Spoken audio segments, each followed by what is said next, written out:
सासू माँ, आप कभी खुश क्यों नहीं होती है? मम्मी जी देखिए ना, मैंने आपके लिए साड़ियाँ खरीदी है, कैसी लगी आपको? महिमा ने अपनी सासू माँ से बड़ी उत्सुकता से पूछा। सास ने नाक मुंह सिकोड़ा और अधमने मन से कहा, ठीक ही है, कोई बहुत अच्छी तो नहीं है।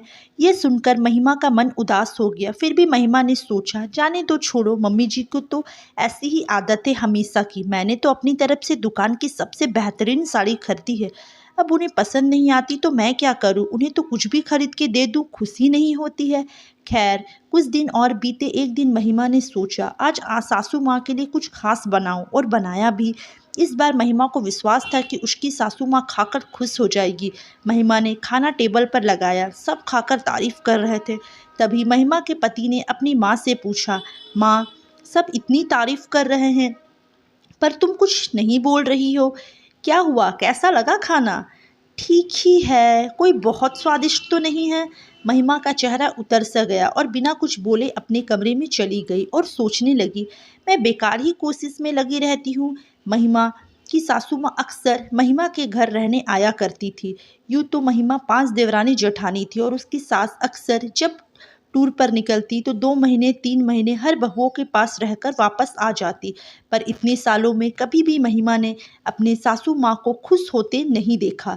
जिसके पास भी जाती वहाँ दूसरी बहू की बुराई करने में लग जाती, फिर दूसरी बहू के पास जाती है तो तीसरी बहुत ही बुराई करने में लग जाती है। कुल मिलाकर महिमा की सास इतने सालों में किसी भी बहू से खुश नहीं थी।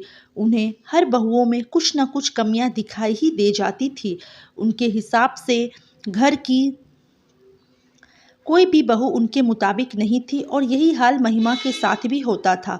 वह जितने दिन भी महिमा के पास रहती, बस हर चीज़ों में कुछ न कुछ कमियां निकालती ही रहती और महिमा चुपचाप उनकी इस आदत को सहती रहती। सोचती, कुछ दिनों की ही तो बात है, चुप रहती हूँ, क्यों बोलना है। देखते ही देखते महिमा की शादी को 15 साल गुजर चुके थे। एक बार फिर उसकी सास उसके पास रहने आ गई। कुछ ही दिन बीते थे कि एक दिन महिमा कुछ सामान लेने बाजार गई। जब लौटकर घर आई तो अपने पति को सारा सामान निकालकर दिखाने लगी।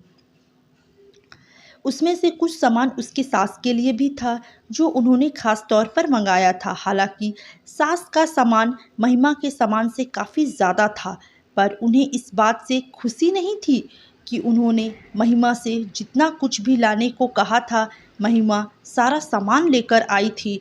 बल्कि इस बात का दुख था कि महिमा अपने लिए जो सामान खरीदी है, उसने वही सामान उसकी सास के लिए क्यों नहीं खरीदा और बेटे के सामने अपना प्रवचन शुरू कर दिया। देखो ना, महिमा ने ये खरीदा है, देखो ना, महिमा ने वो खरीदा है, लेकिन मेरे लिए ये सब लेकर नहीं आई है। काफ़ी देर तक तो महिमा उनकी चर चर सुनती रही और आखिरी में उससे बर्दाश्त नहीं हुआ और उसने बोल दिया, मम्मी जी, आपने जो कुछ भी मुझसे मंगाया था मैं वो सब लेकर आई, मगर आपको मेरा सामान भी अच्छा लगा नहीं लगा तो आप ये रख ली, मेरा सामान भी अच्छा लगा तो आप ये भी रख लीजिए, और अगर आपको और कुछ भी सामान चाहिए तो मुझसे कहना था। अगर मैं नहीं लाती तब आप गुस्सा करती तो मुझसे समझ में भी आता, पर आप बिना किसी वजह के शुरू हो गई। आपने यह तो बताया कि मैंने आपके लिए क्या नहीं लाया, क्या नहीं खरीदा, पर आपने एक बार भी खुशी से ये नहीं बताया कि मैंने आपके लिए क्या क्या खरीदा। अगर आपको मेरा सामान इतना ही अच्छा लग रहा है तो आप इसे भी रख सकती है, मुझे ज़रा भी तकलीफ़ नहीं होगी। पर मुझे पता है आपको इसमें भी संतुष्टि नहीं मिलेगी, क्योंकि आपने ज़िंदगी में कभी भी खुश होना सीखा ही नहीं है। आप जहाँ जाती है हर कोई आपके लिए हर कुछ करने की कोशिश करता है, पर आपको यह दिखाई देता है जो नहीं होता है, पर वो दिखाई नहीं देता जो आपके लिए किया जाता है। कभी कभी तो मुझे ऐसा लगता है कि शायद हम बहुएं आपके सामने अपना गला भी काट कर रख देंगे, तब भी आपके चेहरे पर खुशियाँ नहीं आएगी, और सारा सामान वहीं छोड़कर अपने कमरे में चली गई। तभी झट से महिमा के पति ने बोला, माँ, अगर तुम अपनी बहू के पास खुश रहना नहीं सीखोगी तो बहुएं कभी भी तुम्हें अपने साथ रखने में खुश नहीं होगी। हर कोई तुम्हारे लिए सब कुछ करना चाहता है, पर तुम्हारा ऐसा बर्ताव देखकर कोई भी बेटा बहू तुम्हें अपने साथ रखने के लिए हिचकिचाता है। क्यों कभी भी कोई बेटा बहू तुम्हें खुद से नहीं बोलता कि माँ आओ मेरे पास रहो कुछ दिन, क्योंकि तुम्हारे इस रवैये से किसी का भी मन नहीं करता कि वो तुम्हें बुलाए।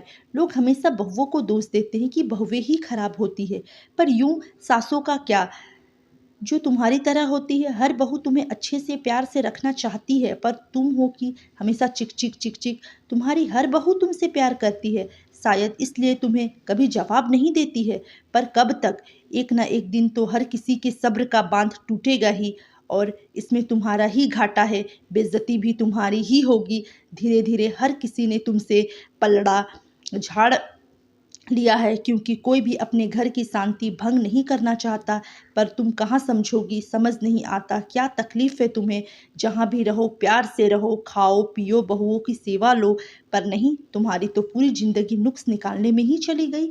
माँ, अगर तुम्हें बहुओं से बेटियों जैसा सुख चाहिए तो उसके लिए तुम्हें पहले माँ बनना होगा। अगर तुम्हें उनकी कोई बात अच्छी नहीं लगती तो तुम उन्हें माँ बनकर बताओ, सिखाओ। पर पता नहीं कैसे तुम हर बात में कोई ना कोई कमी ढूंढ ही लेती हो।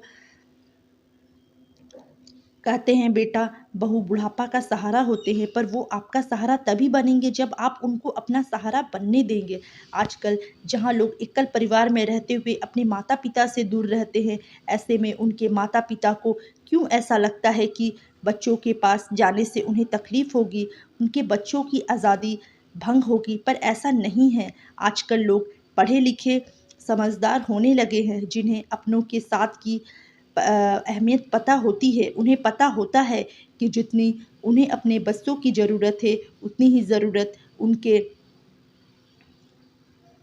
बच्चों को भी उनकी है। इसलिए नहीं कि वो उनसे किसी प्रकार की सेवा की उम्मीद रखते हैं, बल्कि इसलिए कि जिस हिसाब से समय परिवर्तन हो रहा है, उस हिसाब से बच्चों को अपने माता पिता के मार्गदर्शन की ज़्यादा ज़रूरत है। नाती पोतों को उनकी ज़्यादा ज़रूरत है। माता पिता को समझना चाहिए कि आपके बेटा बहू आपसे दूर मजबूरी में रहते हैं, उन्हें कोई शौक़ नहीं होता है अपने परिवार से दूर रहने का। और अगर आप उनके साथ हमेशा रह नहीं सकते तो जितने भी दिन साथ रहने का मौका मिले तो खुशी से रहिए। जब आप जाने लगे तो लोग ये सोचकर विदा ना करें कि अच्छा हुआ बवाल ख़त्म हुआ, बल्कि आपके जाने पर बार बार रोकते हुए आंखों से आंसू निकले। पर महिमा की सास को कहाँ ये सब समझ में आने वाला था। जो पल उन्हें अपने बच्चों नाती पोतों के साथ खुशियाँ समेटने के लिए मिला था, वो पल उन्होंने नुक्स निकालने में गंवा दिया था। तो दोस्तों, कैसी लगी आप लोग को ये कहानी? अगर कहानी अच्छी लगी हो तो वीडियो को लाइक ज़रूर करें। चैनल पर नए आए हो तो चैनल को सब्सक्राइब ज़रूर करें, ताकि इसी तरह की अच्छी अच्छी कहानी रोज़ाना आप लोगों को सुनने को मिलती रहे। चलिए मिलते हैं कल एक अच्छी अच्छी कहानी के साथ। तब तक के लिए bye bye, take care, thanks for watching.